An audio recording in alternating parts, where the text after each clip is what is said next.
আসসালামু আলাইকুম। মাত্র ৩টি উপকরণ দিয়ে ঘরেই তৈরি করুন একদম 5 স্টার রেস্টুরেন্টের মতন মিক্স ফ্রাইড রাইস। খুবই সহজ মজাদার এই রেসিপিটি।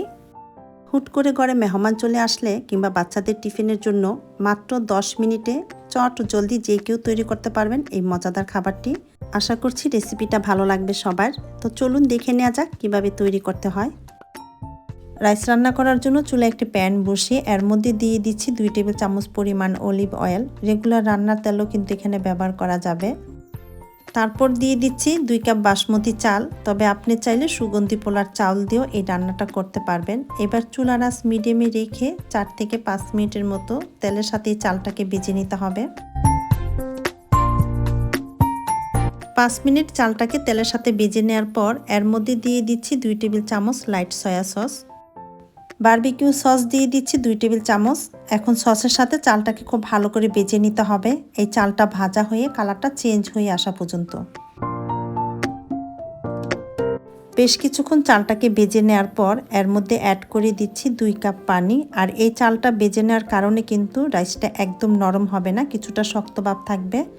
ঢাকনা দিয়ে ডেকে রান্না করে নিব পানিটা শুকিয়ে আসা পর্যন্ত। আর এই পর্যায়ে চুলার আঁচটা কিন্তু মিডিয়ামে আছে।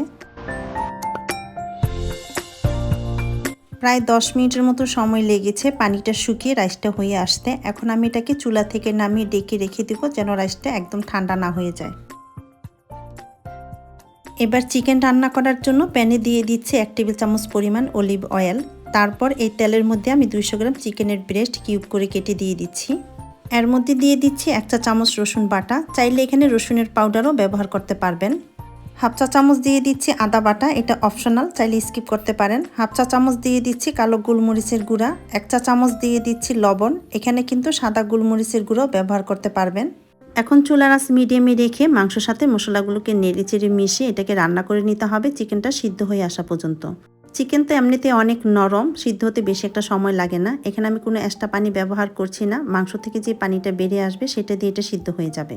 চিকেন থেকে যখন তেলটা এরকম ছেড়ে আসবে তখন বুঝতে হবে যে আমাদের চিকেনটা প্রায় সিদ্ধ হয়ে এসছে। এই পর্যায়ে এর মধ্যে অ্যাড করে দিচ্ছি 1 টেবিল চামচ বারবিকিউ সস, 1 টেবিল চামচ লাইট সয়া সস। এই বারবিকিউ সসটাই কিন্তু 5 স্টার রেস্টুরেন্টের সিক্রেট ইনগ্রিডিয়েন্টস। বারবিকিউ সস দিয়ে রান্না করে বলেই তাদের খাবারের ফ্লেভার এবং টেস্টটা একটু অন্যরকম হয়ে থাকে। সসের সাথে আমি চিকেনটাকে 2 মিনিটের মতো রান্না করে নিয়েছি। তো আমাদের চিকেনটা রান্না করা হয়ে গিয়েছে। এখন আমি এটাকে চুলা থেকে নামিয়ে সবজিগুলো রান্না করে নিব। সবজি রান্না করার জন্য প্যানে দিয়ে নিচ্ছি 1 টেবিল চামচ অলিভ অয়েল। এর মধ্যে দিয়ে দিচ্ছি হাফ ব্রোকলি, গাজর কুচি দিয়ে দিচ্ছি একটা, আলু কুচি দিয়ে দিচ্ছি মিডিয়াম সাইজের একটা, সেই সাথে দিয়ে দিচ্ছি একটা ক্যাপসিকাম কুচি। আপনার পছন্দ মতন আরও যে কোনো সবজি এখানে অ্যাড করে নিতে পারবেন। 1/2 চা চামচ দিয়ে দিচ্ছি লবণ, কালো গোলমরিচের গুঁড়া দিয়ে দিচ্ছি 1/2 চা চামচ। এখন চুলার আঁচ মিডিয়াম হাইতে রেখে নেড়ে চেড়ে এই সবজিগুলোকে 2 থেকে 3 মিনিট রান্না করে নিতে হবে। আর এই সময়ের মধ্যেই কিন্তু সবজিগুলো অনেকটাই সিদ্ধ হয়ে যাবে। চুলার আঁচ কমিয়ে এই সবজিগুলো রান্না করা যাবে না, তাহলে কিন্তু সবজির এই ন্যাচারাল কালারটা থাকবে না। 2 থেকে 3 মিনিট সবজিগুলো রান্না করে নেওয়ার পর এর মধ্যে দিয়ে দিচ্ছি 100 গ্রাম মাশরুম, সেই সাথে দিয়ে দিচ্ছি 100 গ্রাম চিংড়ি মাছ। আর এই চিংড়ি মাছগুলোকে আমি অল্প লবণ দিয়ে সিদ্ধ করে নিয়েছি। এখন এই সব কিছুকে একসাথে নেড়ে চেড়ে মিশিয়ে আরও 1 থেকে 1.5 মিনিট রান্না করে নিব। একসাথে সব কিছু রান্না করে নেওয়ার পর এর মধ্যে দিয়ে দিতে হবে রান্না করা চিকেন। তারপরে চিকেনের সাথে সবজিগুলোকে একটু ভালো করে নেড়ে চেড়ে মিশিয়ে এর মধ্যে অ্যাড করে দিতে হবে রাইস। তারপরে রাইস এবং সবজি একসাথে নেড়ে চেড়ে মিক্স করে 1 মিনিট রান্না করে নিলেই কিন্তু এটা রেডি হয়ে যাবে পরিবেশনের জন্য। 3টি স্টেপে এই মিক্স ফ্রাইড রাইসটা তৈরি করতে হয়। দেখলে মনে হয় যে অনেক ঝামেলা, কিন্তু এটা তৈরি করা খুবই সহজ, খেতে হয় ভীষণ মজার। সহজ রেসিপিতে তৈরি হয়ে গেল 5 স্টার রেস্টুরেন্ট স্টাইলের মিক্স ফ্রাইড রাইস। আপনারাও এইভাবে ট্রাই করবেন, ইনশাল্লাহ ভালো লাগবে। রেসিপিটি ভালো লাগলে ভিডিওটা শেয়ার করবেন ফ্রেন্ডস এবং ফ্যামিলির সাথে।